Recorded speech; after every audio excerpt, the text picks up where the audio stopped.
Oh, one thing. Stop. All right, you may, I need a pen. But not through today's code, please. Go. Like what they do. Okay. Yeah. How did the Menendez brothers? So the late 1980s was defined by the final stage of the Cold War and events such as like the fall of the Berlin Wall and Chernobyl, so you say it. And it was the rise of MTV. So like artists like Madonna, Michael Jackson, Bon Jovi, and Prince were all like super popular at the time. And the era was characterized by bright neon colors and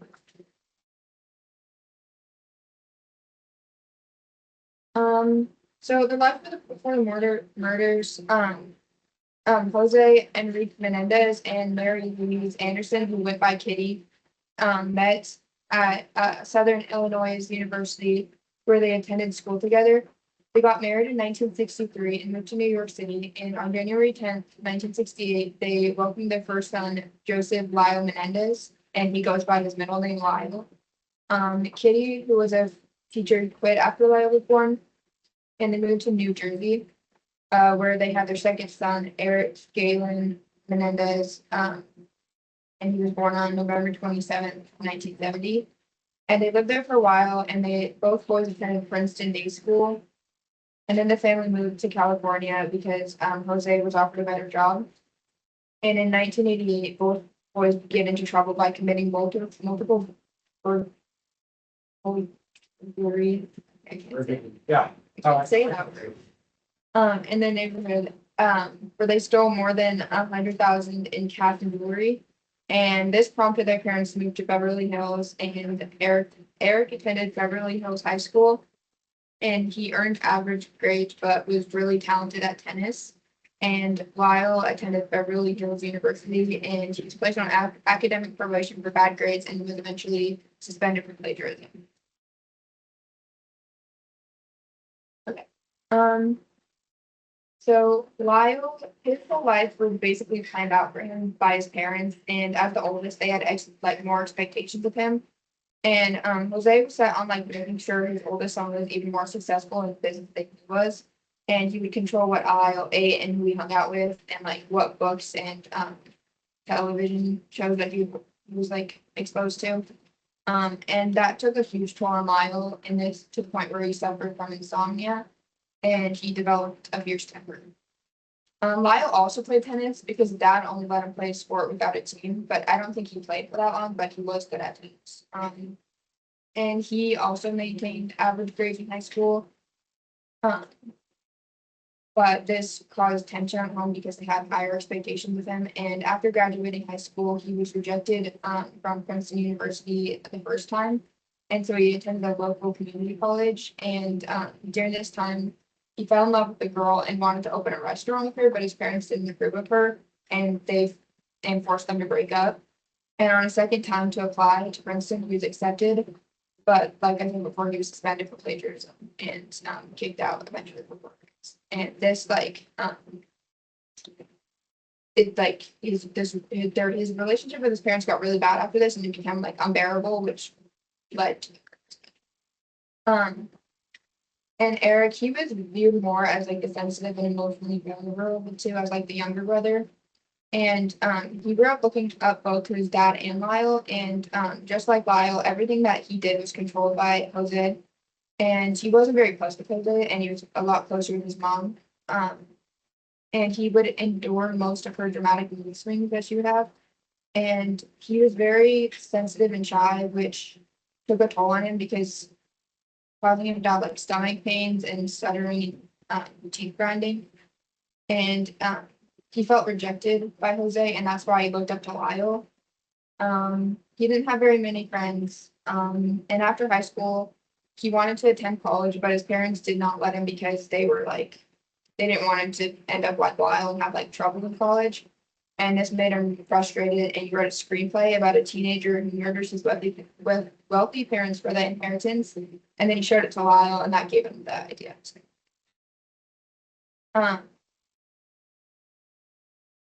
Jose, he was viewed as a successful, wealthy businessman to the public, but to his family, he was viewed as controlling and abusive. He allegedly sexually assaulted both of the boys at a young age, and family members did testify that they saw the abuse side of him while they were around. They claimed that he was both verbally and physically abusive to his kids. Um, and some people did try to interfere and say something, but it would usually just make things a lot worse. And one of Eric's tennis coaches tried confronting Jose about how he treated his kids, and Jose fired. Jose also was very unfaithful, a very unfaithful husband, and had multiple affairs with. And Kitty, to most people, she was seen as the perfect ideal mother and wife, but according to close friends and family, she was very different. She was not happy in her marriage, and she apparently knew about Jose's affairs, but didn't do anything about it. Like, she doesn't tend to do anything about like anything that's kind of like happening in the house. She struggled with mental health, and she would take medication for it. She was also an alcoholic and was said to be suicidal. Because she apparently wanted to punish herself for Jose's affairs. And Kitty's sister testified that she never did anything to stop Jose from abusing the boys, and there's no evidence that she ever physically abused them. And Eric and Lyle, like eventually in the trial, claimed that they killed their mom because she knew about the abuse and did nothing, and they also said that they wanted to put her out of her misery. Murder of Jose and Kitty. On the night of August 20th, 1989, 21-year-old Lyle Menendez called 911, screaming into the phone that someone had killed his parents. And when the police arrived, they found 18-year-old Eric crying in front of the house.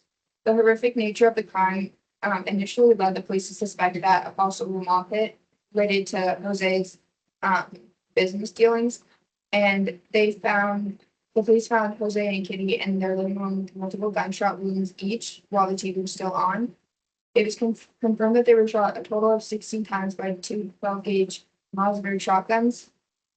The autopsy reports confirmed Kitty suffered a far more brutal death, while Jose was most likely killed with one shot to the head. The Menendez brothers killed their parents in August of 1989, and they were not caught till March of 1990. And in those 8 months, the brothers went on a lavish spending spree. They bought things like they went on vacation. Pretty sure they bought a boat. I'm pretty sure. And a lot of people found it suspicious that they were spending so much money after the death of their parents. But they weren't really suspects until Eric couldn't keep it a secret anymore, and he confessed to his therapist. In the therapist who had treated Eric like during the time of like right after the murders, Jerome Oziel, he had reached out to Eric and asked him if he needed additional therapy. And during one of the sessions, Eric confessed to killing his parents. And at first, Jerome didn't really say anything, but because he kind of wanted to get it on recording from both of the brothers. And so he got Lyle to come in while Eric was in there, and he recorded them both confessing to the murders, and then he gave it to the Beverly Hills Police, and Lyle and Eric were arrested in March of 1990. The trial had to be split into two because the juries couldn't come to a verdict the first time, and the two trials lasted 5 months altogether, and they featured more than 100 witnesses. And the original trial began in 1993 and featured testimony from both the brothers accusing their father of horrific physical and sexual abuse. And they claimed that their mother was aware and had done nothing to stop the abuse. Their attorneys argued that the brothers killed their parents out of self-defense because they believed that their parents were going to kill them, to silence them about the abuse. And then movie right next to Eric, that's Leslie.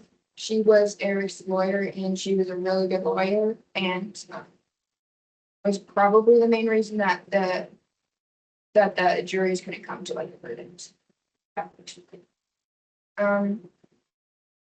The second trial ensued in 1995, and the judge ruled that there would be no cameras in the courtroom, and the judge eventually determined that the defense had not enough evidence to claim parental abuse, and in March of 1996, Lyle and Eric were each found guilty of 2 counts of murder and sentenced to life without parole.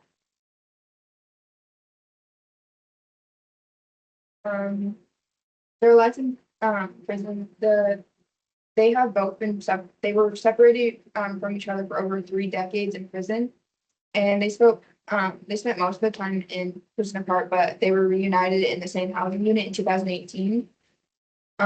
They have both gotten married in prison, and apparently they've been doing well, and even though it took them a long time to get there. At first they would get into fights and stuff, but now they're seen as model prisoners.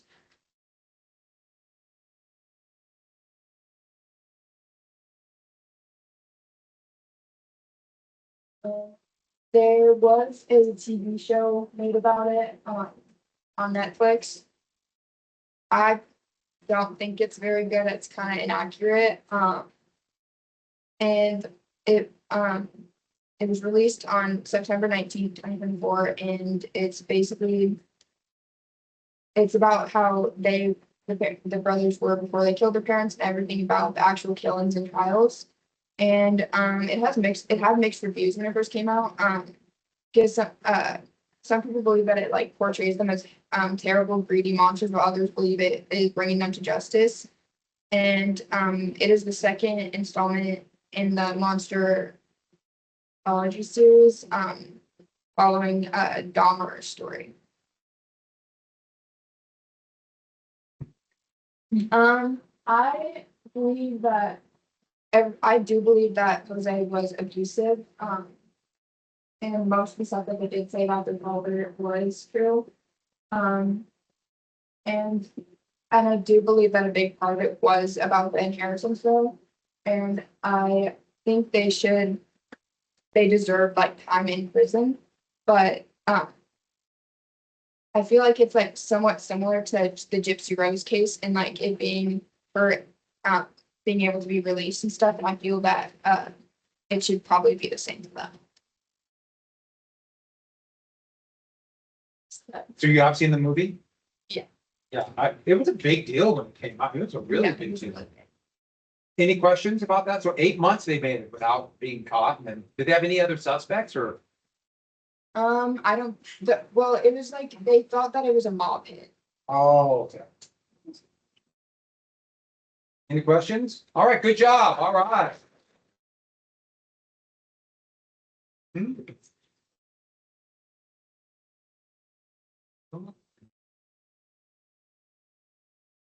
Oh, awesome. So many good ones, you know.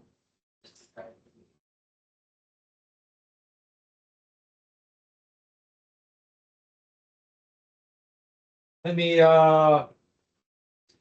wants to go next? We have Lindbergh. Lindbergh. Hey, Keegan, it wasn't just that yours was the first one to pop up, so it was destiny. Yeah, I kind of expected that. 1 second. Okay. Wait, I moved the mouse. All right, now we're ready. Okay, so I did the Lindbergh baby camera. Some background on the era. It was the peak of the Great Depression. And some things that happened this year. It was the first election of a woman into the Senate. Her name was.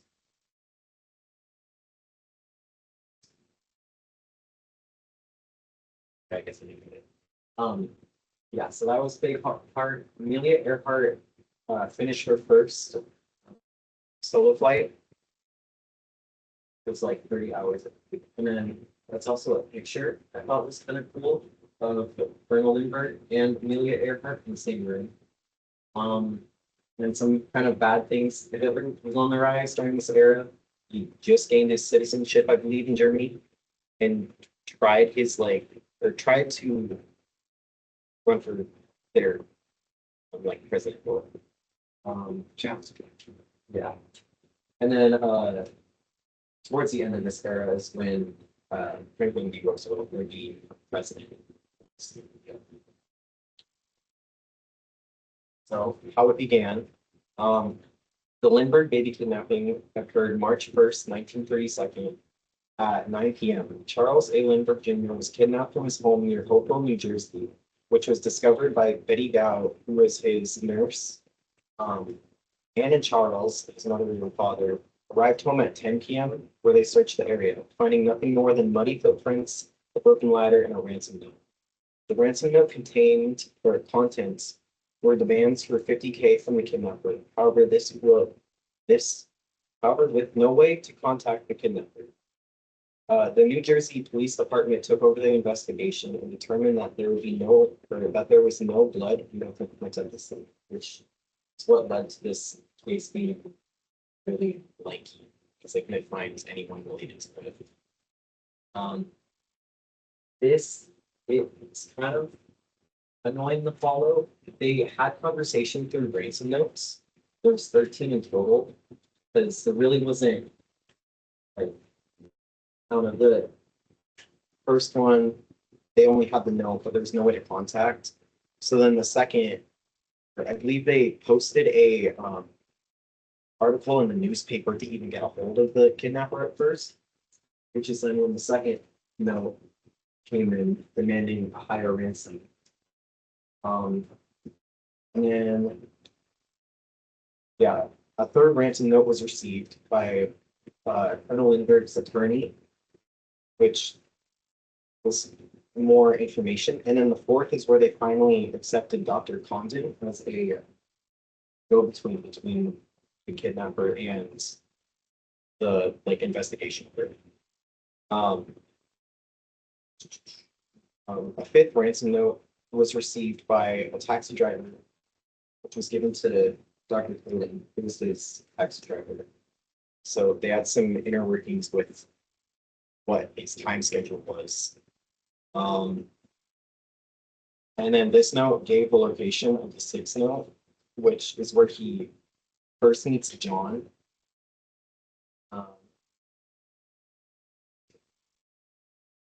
He first meets this character named John, which Dr. Condon believes to be the kidnapper, because the original notes were all signed, I believe, like BH, which is the initials for the actual kidnapping, which will be later. He called him John. A seventh ransom note was received later, which was also with a baby sleeping suit to show like a token that he was the person that had the kid.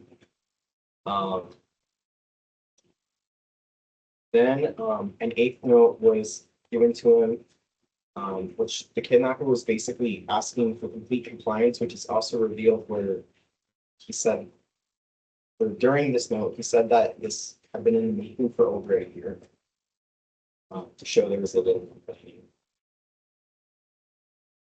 Then the ninth note was delivered and threatened to increase the ransom to 100,000, but I believe they denied that.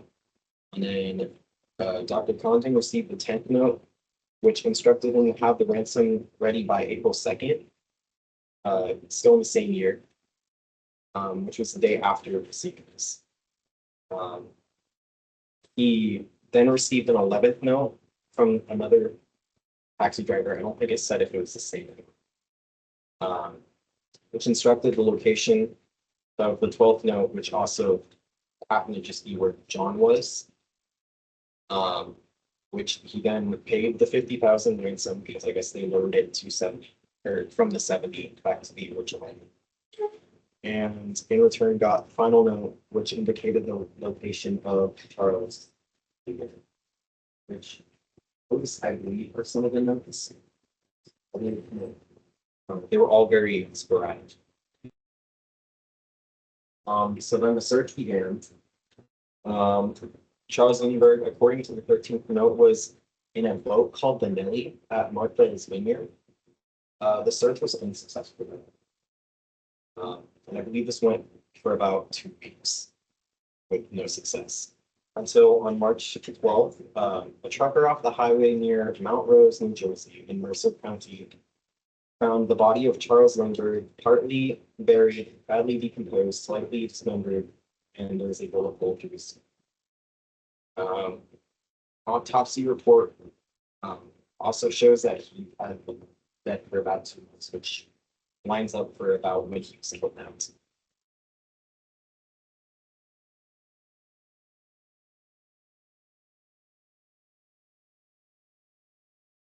So then this gets later to it because there was a 4-year gap, well, 3-year gap in between the discovery of his body and the arrest of the alleged killer.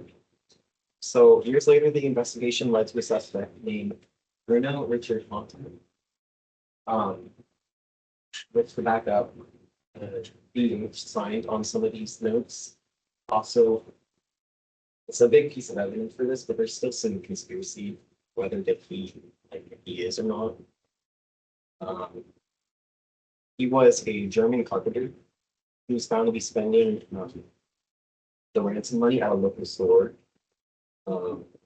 which then the ransom money was like had the serial numbers. So as soon as they found that, it was immediately reported and they began investigating. The evidence that further proves Richard or Bruno Richards to be the kidnapper was the ladder used in the kidnapping happened to be the same like wood type and basically the same wood from his attic. Then another piece of evidence that was like really big is he had Dr. Condon's numbers written down in his closet. He didn't kind of believe.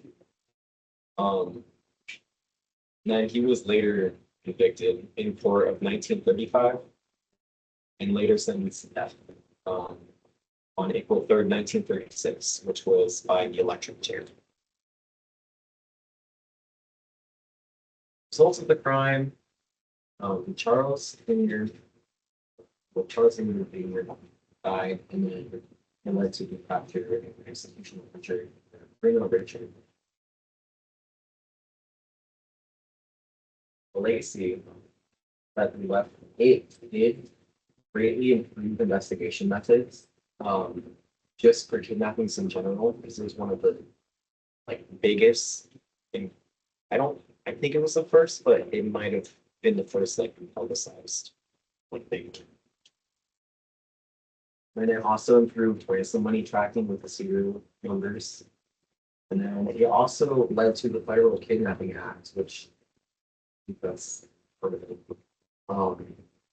It basically stated the FBI intervening, or the FBI can intervene in kidnappings that cross state lines.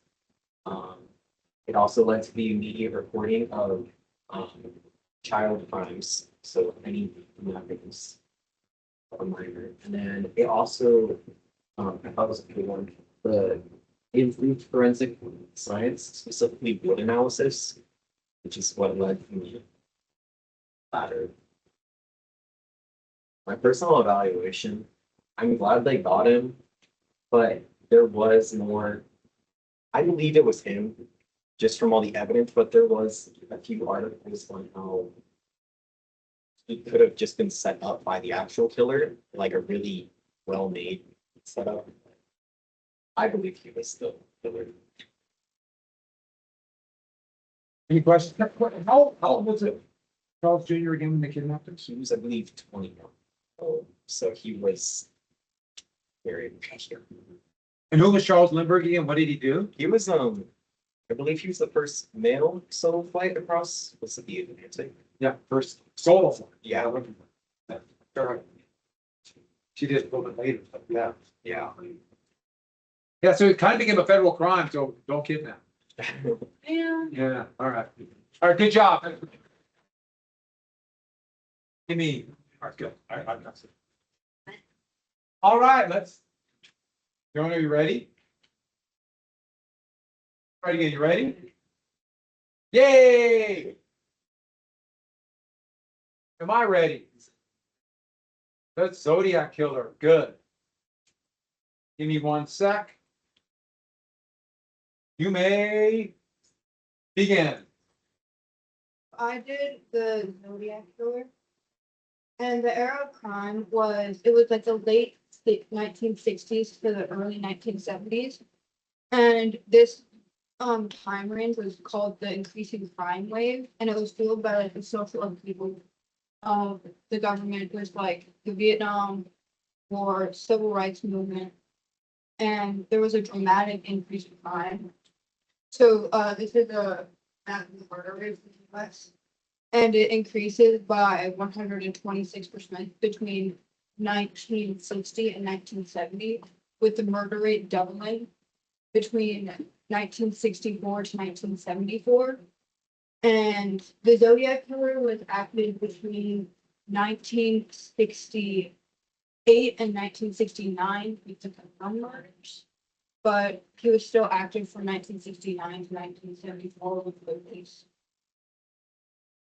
So the Zodiac Killer is an unidentified serial killer who is active in Northern California between December of 1968 and October of 1969. But there are suspected 37 people killed, and there are 5 known victims of the Zodiac Killer, and the location, I'm not pronounce all those, but it's in Northern California, are where all those were. There were 3 couples and 1 cab driver, and there were 2 survivors, Michael and Brian. And all of the couples were usually killed at like a lover's lane area, kind of on like secluded areas. And he used guns to shoot them, so he would just shoot them usually like once or twice and they died.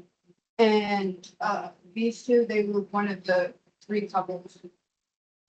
They survived that, and then the cab driver also died, Paul Stein, on October 11th of 1969 in a San Francisco neighborhood, and that was the last confirmed kill by the Zodiac Killer. But mainly the Zodiac Killer is famous because of the letters of publicity. So there was over around 22 letters from the Zodiac Killer to newspapers and police stations. But the most popular ones are the ciphers and then the exorcist letter. And he always signed it with this symbol of like the crosshair, and he would be like, "This is the Zodiac speaking," and then the crosshair at the end. So that would be like their way of like signifying it in him. And there's only 2 out of the 4 ciphers deciphered. So the D408 and the D340 are the 2 deciphered ones. So this one is the D408, if you want to decipher that. But basically he was saying how he kills because he wants to get slaves in paradise. And he also mentioned, "I like killing because it's so much fun." And then the D340 was it wasn't actually deciphered then, it was deciphered in 2020. But it basically said that he doesn't fear death, and he desires to have a gas chamber killing because it gets him quicker to paradise. So that was interesting. But these 2 are undeciphered. The Z13 is the one up there. And he says, "This is the Zodiac painting, by the way. You've cracked a lot of ciphers. I sent you. My name is," and he said that. That one hasn't been deciphered yet, which like the police hated because it wasn't an identity. And it also, he uses it to taunt. Use the letters to like taunt the police, so he would use that. And then the D32 was he supposedly planted a bomb, And those are like the coordinates, but they never deciphered that either, but where they would look where they thought, they never found the bomb. And then some of the letters, there's the 1970 letters, there's about 3 of them. And in the April one, he would taunt the police by, he said he allegedly bombed a police station. And then he put like his gun scope symbol and then equals 10. And then San Francisco Police Department equals 0.